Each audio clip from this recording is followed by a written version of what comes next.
విశాఖను గ్లోబల్ సిటీగా తీర్చిదిద్దే లక్ష్యంతో జీవీఎంసీ పరిధిలోని 98వ వార్డును 120కి పెంచే ప్రక్రియ జరుగుతుందని భీమిలి ఎమ్మెల్యే గంటా శ్రీనివాసరావు తెలిపారు. ఆనందపురం, పద్మనాభం, భీమిలి రూరల్, పెందుర్తి మండలాల్లోని 79 గ్రామ పంచాయతీలను జీవీఎంసీలో విలీనం చేసేందుకు గ్రామ సభల ద్వారా తీర్మానాలు పంపుతున్నట్లు చెప్పారు. రోడ్డు మ్యాక్సిమం ఒక 80-90% కంప్లీట్ అయింది. మధ్యలో కొంత ఫారెస్ట్ వల్ల వైండింగ్ కాల, అలాగే దాన్ని తీసుకెళ్లి హైవేలో కలిపే దగ్గర అక్కడ ఒక చిన్న ఇబ్బంది ఉంది. ఇట్లాగా కొన్ని చిన్న ఇబ్బందులు ఉన్నాయి. అవన్నీ కూడా దానికి ఒక స్పెషల్గా ఒక టాస్క్ ఫోర్స్ లాగా పెట్టి దాన్ని మనం ఢిల్లీలో ఒక స్పెషల్ ఆఫీసర్ని పెట్టి ఢిల్లీ లెవెల్లో ఏమైనా క్లియరెన్స్ కావాల్సి వచ్చాయంటే ఏం చేయాలనేది ఆర్జే శ్రీకాంత్ గారి ఒక ఆఫీసర్ని దీనికి ప్రత్యేకంగా పెట్టారు. అన్ని డిపార్ట్మెంట్తో కోఆర్డినేట్ చేసుకుని ఈ టెక్నికల్ ఇబ్బందులు ఫారెస్ట్ డిపార్ట్మెంట్ కానీ లేకపోతే నేషనల్ హైవేస్ కానీ ఇట్లా ఎవరితో ఏమైనా ఉంటే అవన్నీ కోఆర్డినేట్ చేసుకునే దానికి అవన్నీ ఒక పక్క కంప్లీట్ అవుతా ఉన్నాయి. వీటితో పాటు ప్రధానంగా మనకి ఫ్యూచర్లో, ఎందుకంటే వైజాగ్ అనేది ఎప్పుడో 20-25 ఇయర్స్ బ్యాక్ రోడ్స్ వైండింగ్ అయిపోయాయి. అప్పుడున్న ట్రాఫిక్కి సంబంధం లేదు. అప్పుడున్న పాపులేషన్కి సంబంధం లేదు. అప్పుడున్న 4 వీలర్స్ ఇప్పుడున్న 4 వీలర్స్ సంబంధం లేదు. మల్టిపుల్ ఫోల్డ్స్లో పెరిగి ఉన్నాయి. ఇవన్నీ దృష్టిలో పెట్టుకొని రోడ్స్ వైండింగ్ చేయాల్సిన అవసరం ఉంది, ఫ్లైఓవర్స్ అవసరం ఉంది, మెట్రో అవసరం ఉంది. వీటన్నిటితో పాటు ఇప్పుడు ప్రత్యేకంగా మీరు చెప్పినట్టుగా కోస్టల్ కారిడార్ ఏదైతే విశాఖపట్నం దగ్గర నుంచి అప్ టు ఎయిర్పోర్ట్ దాకా దాన్ని చేయాలని ఇవన్నీ అవసరం ఉంది.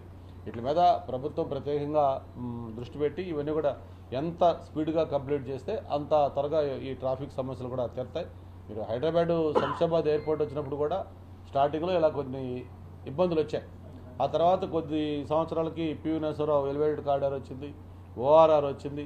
ఇప్పుడు అవన్నీ వచ్చిన తర్వాత శంషాబాద్ ఎయిర్పోర్ట్ అందరూ కంఫర్టబుల్గా వెళ్ళిపోతూ ఉన్నారు. ఇప్పుడు ఇనిషియల్గా టీచింగ్ ప్రాబ్లమ్స్ కొన్ని రోజులు ఉంటాయి. డెఫినెట్గా ఇవన్నీ మనం కంప్లీట్ చేసుకుంటే ఈ భోగాపురం ఎయిర్పోర్ట్ చూశారు మీరు కూడా చాలామంది. ఇంటర్నేషనల్ ఎయిర్పోర్టు స్టాండర్డ్స్లో చాలా ఎక్సలెంట్గా చేశారు. మనకి ఓకే వైజాగ్ ఎయిర్పోర్టు డిస్టెన్స్ వచ్చి మీకు కన్వెంట్ కావచ్చు, కానీ ఒక ఇంటర్నేషనల్ ఎయిర్పోర్ట్కి ఉండాల్సిన అన్ని ఎలివేషన్స్ అన్నీ కూడా భోగాపురం ఎయిర్పోర్ట్కి బ్రహ్మాండమైన దీంట్లో చేశారు. భవిష్యత్తులో అది ఒక మంచి డెస్టినేషన్గా అవుతుంది. ఆంధ్రప్రదేశ్కు ఒక గ్రోత్ ఇంజిన్గా భోగాపురం ఎయిర్పోర్ట్ మారటంలో ఎటువంటి సందేహం కూడా లేదు. ఇంటర్నేషనల్ కనెక్షన్స్ కూడా త్వరలోనే పెరుగుతాయి. ఒక పక్క గూగుల్ లాంటివి కూడా సర్వేయంగా పనులు అవుతూ ఉన్నాయి. మిగతా ఐటీ కంపెనీస్ నేను చెప్పాను మీకు 15 5-స్టార్ హోటల్స్ విశాఖపట్నంలో ఈరోజు అండర్ కన్స్ట్రక్షన్ ఉన్నాయి. ఏది వర్క్ ఏదో ల్యాండ్ లేకపోతే డిపిఆర్ స్టేజ్లో కాదు, అండర్ కన్స్ట్రక్షన్ 15 5-స్టార్ హోటల్స్. అది నేమ్ ఎనీ ఒబెరాయ్ కావచ్చు, హిల్టన్ కావచ్చు, హయత్ కావచ్చు, లేకపోతే మ్యారియట్ కావచ్చు, తాజ్ కావచ్చు, ఐటీసీ కావచ్చు, ఇట్లా అన్ని మైఫేరు, మైరా, క్రౌను, ఇట్లా ప్రతి బ్రాండ్ హోటల్ కూడా విశాఖపట్నం వస్తూ ఉన్నాయి. అంటే అంత పొటెన్షియాలిటీ వాళ్ళ బిజినెస్ సర్వేలో చేసుకుంటే కూడా వైజాగ్ ఈజ్ ది ప్లేస్, అది ది డెస్టినేషన్. అటువంటి వైజాగ్లో మనం చేసుకోవాలి యాక్టివిటీ ఉద్దేశంతో అన్నీ వస్తూ ఉన్నాయి. టూరిజం ప్రాజెక్టులు చూస్తూ ఉన్నాం మీరు, ఇవన్నీ కూడా వస్తూ ఉన్నాయి. మెగా హౌసింగ్ ప్రాజెక్టులు వస్తూ ఉన్నాయి. వీటన్నిటి దృష్ట్యా అది ఎయిర్పోర్ట్ అనేది ఒక గ్రోత్ ఇంజిన్గా తయారు కాబోతుంది. ఇప్పుడు బాటిల్ నెక్స్ అయిన హనుమంతవాడ కావచ్చు, కార్షెడ్ జంక్షన్ కావచ్చు, మమ్మాద్ జంక్షన్ కావచ్చు, ఇవి చాలా ఒక ప్రయాణం చేయాలంటే అరగంట నుంచి గంట పడుతుంది. దీనికి ఏది సొల్యూషన్ ఏమైనా మీరు ప్రొవైడ్ చేశారా? అదే నేను మీకు అడగకముందే నేను చెప్పాను. మనకి హనుమంతవాగ జంక్షను, మధురవాడ ఇక్కడ ఏదైతే మనకి సిగ్నల్ పడిందంటే మనకి చూస్తున్నాం ఈ పీక్ అవర్స్లో చాలా ఇబ్బందిగా ఉంది. వీటి మీదనే ఇప్పుడు మనం మొత్తం హెల్త్ సిటీ ద్వారా అడివరం నుంచి సొంటాంగ్ కలిపే రోడ్డు, అట్లాగే ఆనందపురం దగ్గర, అక్కడ మన తాళవలస దగ్గర, ఇట్లా అన్నైతే ఏదైతే పెనుగాడి, వేపకొండ రోడ్డు, ఇట్లా 5-6 రోడ్లు అన్నీ కూడా కంప్లీట్ అయినాయి. వాటితో పాటు మెట్రో, అలాగే ఫ్లైఓవర్స్, ఈ బీచ్ రోడ్లు ఇవన్నీ కంప్లీట్ అయితే ఇవన్నీ ప్రాబ్లమ్స్ ఓవర్కమ్ అవుతాయి. ఓకే,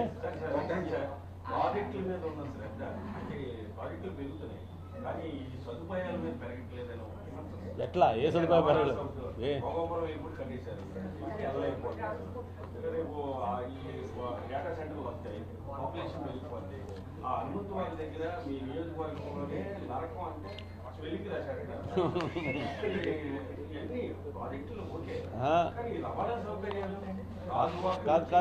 కాదు.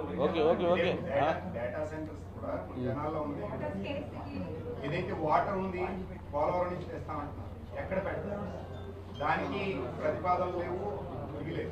ఏ లేదు. So, at the same time, power కూడా బయట నుంచి కాదు ఇప్పుడు ఒక విషయం వాటికి కూడా ఆల్టర్నేటివ్స్ ఏం చేస్తుందని ప్రభుత్వం చెప్పే పరిస్థితి చెప్పాలి. ప్రతిపాదన లేవు, డిస్కషన్ లేవు. మన మినిస్టర్ గారు రివ్యూ పెట్టింది విఎంఆర్డీలో, అది one of the main important point. ఏదైతే ఇప్పుడు పోలవరం రేపు 3వ తారీఖు ముఖ్యమంత్రి గారి చేతుల మీదుగా స్టార్ట్ అవుతా ఉంది. అలాగే మనకు ఒక 25,000 హౌస్ పట్టాలు కూడా విశాఖపట్నం తెచ్చుకోబోతా ఉన్నాం. ఇవన్నీ కూడా ఒక పక్క అవుతా ఉన్నాయి.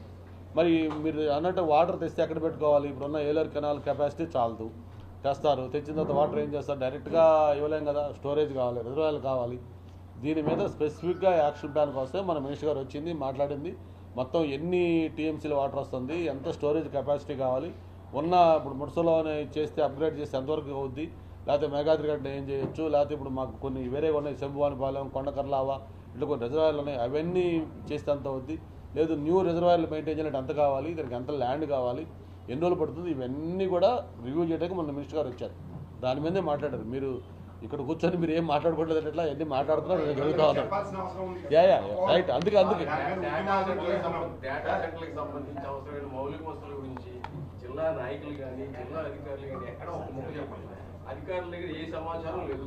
పవర్కి సంబంధించి ఎలా ఇస్తారంటే మేము ఇవ్వట్లేదు, ఇక్కడ రాష్ట్రం చూసుకుంటుంది, అమరావతిలో జరుగుతున్నాడు. వాటర్కి సంబంధించి ఉన్న రిజర్వాయర్లోనే పూడికి తీసే పరిస్థితులు లేదు, వాటికి మరమ్మతులు లేవు.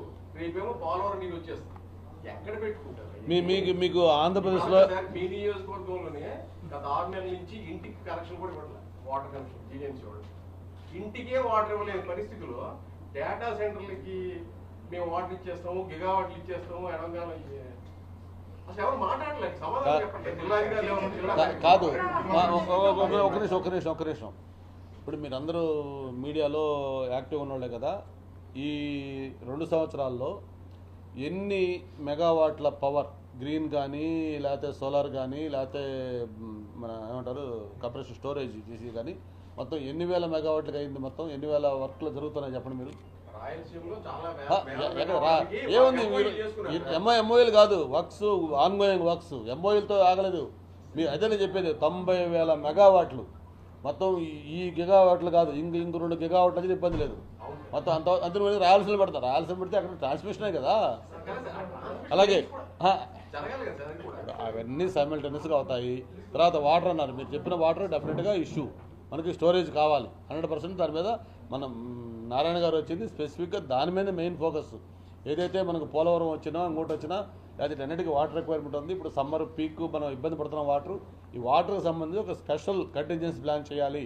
ఎన్ని రిజర్వాయర్లు చేయాలి, ఉన్నాయి ఎట్లా వాటిని చేసుకోవాలి, కొత్తవి చేయాలంటే ఎంత ల్యాండ్ కావాలి, ఎక్కడెక్కడ అవకాశం ఉంది, గవర్నమెంట్ ల్యాండ్స్ ఉన్నాయా, అలాగే అక్వైర్ చేయాలా, దీని అన్ని మీద డీటెయిల్డ్గా రాత్రి 11 దాకా అయింది రివ్యూ.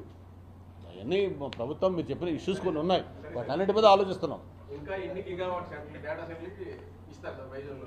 సీఎం గారు 6.5 గిగావాట్స్కి టార్గెట్ అన్నారు సార్. మనది ఇప్పుడు 10 గిగా